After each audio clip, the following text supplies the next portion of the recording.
Oklahoma's Choctaw Nation receives a prestigious award in Washington. Hi, I'm Chris Casteel in the Washington Bureau of the Oklahoman, and I'm here with Greg Pyle, Chief of the Choctaw Nation.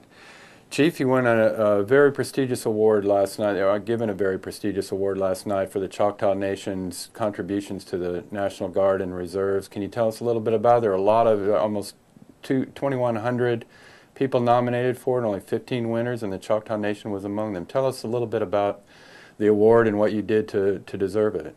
Well, there was a lot of people that certainly deserved this award, and they pared it down. And the Choctaw tribe, really, it came down to a huge amount of our staff and actually volunteers that really won this award.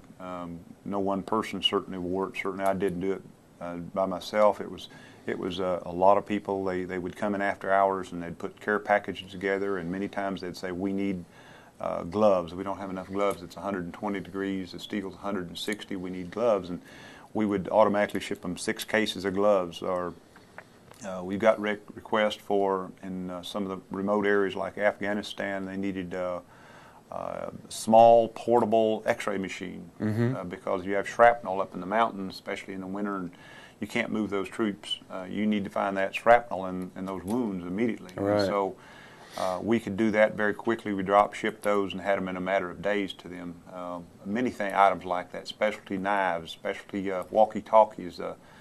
The powder is so thick. I had a son-in-law that was running convoys, and you would run 50, 60 miles an hour, and you were less than 10 yards apart, and you couldn't see the other truck. And so you had walkie-talkies that would work there because many radios wouldn't work in that area. So whatever it is, we sent dozens of those, and whatever they need, we responded immediately. We could have them drop shipped over there. Biggest thing we did, though, was those care packages. When they came back, we found out that if you're over there and sometime you're gone 6 or 8 weeks, even without a bath, when you get back, many times goes through their minds, I'm told, is, does anybody know I'm here? Does anybody really care that I'm over here? And it starts playing.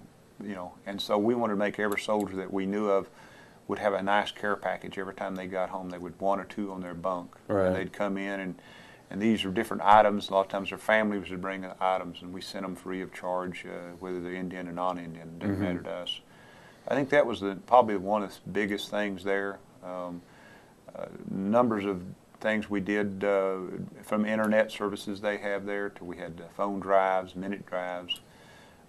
Last year with the governor actually, and our people had already talked about this, the governor actually called us one day and said, can you send some buses to help pick these men and women up down by El Paso? And certainly we did. Just mentioned it to a couple of our council and organized. I think we sent 16 buses. These big Greyhound buses, and all the other tribes. I know several of the tribes, Cherokees and Chickasaws, and they sent all the buses they had to get these troops back home for the holidays, and then they were being deployed. So, can't do enough for them. Right. Where'd the impetus for this effort come from? Was that from yourself? You saw all the tribal leadership, and did I assume that the tribe paid for all this itself? Oh, the tribe paid for it. That's part of you give back. Well, really, it stems back, to be honest with you, back to the Vietnam War. I have a lot of friends. I've lost a number of friends over there. And, you really look at the families as you're growing up. They suffered, and there was very few people to help them. There wasn't almost any help at all. And so if they needed something special or wanted something over, many they just didn't get it. And so I have people that I still fish with and can tell you stories for months. They would go over there and didn't know if America cared, and when they come home, they certainly weren't treated well.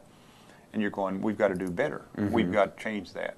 And so with that, we've just struck out on our own. Whatever our staff knows, it's anything you want to start. And that most of the ideas have come up from the staff, actually. And we would have a small committee, and right there in 15 minutes, we'd decide how we're going to do it. It was never a no. It was just how are we going to do this best. Right. So that's what we've started out, just doing whatever we can. And many times later on, the council would come in a committee meeting of the whole and would say, well, by the way, we're doing this, and it may cost us, a couple $100,000. And to a man and woman there, it was never, ever, it was just how are you going to do it better. Right. And so the whole tribe has never been anything but real positive on this. Tell us a little bit about the ceremony last night at which the tribe and the other recipients were honored. That was a unique program. I get to testify up here over the last 20 years, so I'm not very nervous in front of committees. All day yesterday, I had butterflies because we had been over to the Pentagon and we had gotten talked to, the Secretary of Defense and people like that all day, and these people are incredibly nice, incredibly intense in protecting the United States. And you got to just talk to them and visit with them. So by last night, that was an extremely nice event. But you see people out there that are from 4 stars all the way down, and then you got to see a lot of people that had been wounded over there. Mm-hmm. They brought people that had been wounded over there in different areas, and so from Walter Reed. From Walter Reed, there mm-hmm. were some in the crowd that had they were heroes, and so one striking thing to me is if you. This is my own take, is if you're playing a football game and it's war's a little bit like that, and if you stay on the 5-yard line and you play only defense, mm-hmm. There's lots and lots of people that don't like us in the world for whatever reason, different reasons they have. Then it doesn't matter how good a defense, somebody's going to break through, and that means kind of like parallel to the United States. If we play defense on our borders, they're going to slip through. Mm-hmm. The only way I know to stop that is have a very good offense, and if they're trying to kill America, you have to go out and fight for America. It means you have to be on a certain amount of offense. So you've got a great defense, but you've got to have a great offense. And me personally, I see since 9/11 they've never bombed us here. Other countries they have. Mm-hmm. But the world at large, I believe, only respects force. Mm-hmm. And sometime in the United States, we don't necessarily project or want to have force, but you have to have it sometime at a certain level. And we believe that by having this very good men and women going over there and actually fighting for our freedom, and they volunteer, and they volunteered right now, their projections are they're doing about 107% retention rate, which mm-hmm. means that more are re-upping and more are volunteering than several years ago. Mm-hmm. And there's many, many of them that feel so strong, including my son-in-law, that he would gladly go back, and he thinks it's so much for the United States and the people that he served with. He was so proud of them. So a lot of different things. If you're around these men and women, they do for their country. Right. Chief, let me switch gears real quick. I'm sure you've heard there's an election going on. And without asking you to pick sides in that election, I just wanted to ask you, Senator McCain was chairman of the Indian Affairs Committee. He knows Indian issues. He's obviously got reservations in his state.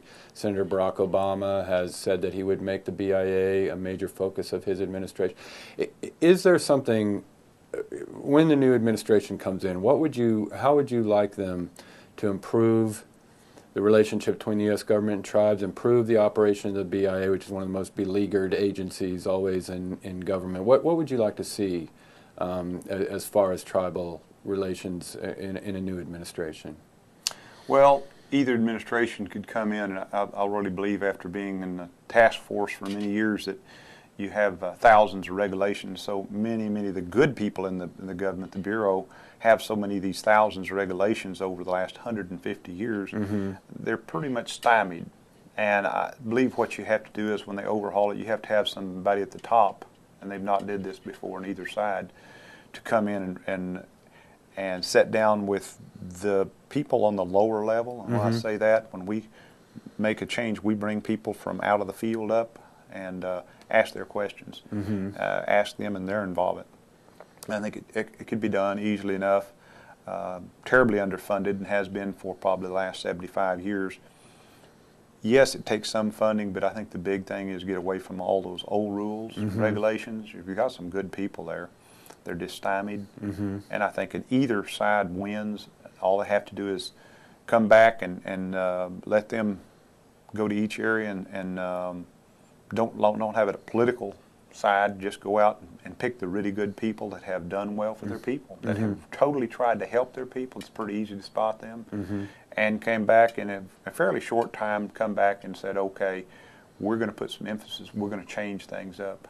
And so you have to have a very, very strong Department of Interior that can do that. Whoever's head there can can relax those rules and come back and start. We believe that you have a lot of poverty in a lot of the Indian places, Sure. but we believe this, that if you have a lot of social ills, and you may have alcoholism and drugs, and you may have a lot of unemployment. Generally, what you find is very low on economics. Mm-hmm. If you work very hard and bring this up, we've seen statistically this will naturally come down, Mm-hmm. and that's what we've pushed for in Choctaw Nation. We have 7 different type of businesses. We have several thousand people, many times, that are serving in our businesses, even overseas, Mm-hmm. to bring money back so we can build our own hospital and our clinics like we're doing, and pay for them as we go. Right. People get so proud to see that when you do that for them. Their children are incredible now. We don't have to ask them. They went from about 20% of the class to as high as 40% now are making A's and B's. Mm-hmm. But you still have to constantly be out there among the people.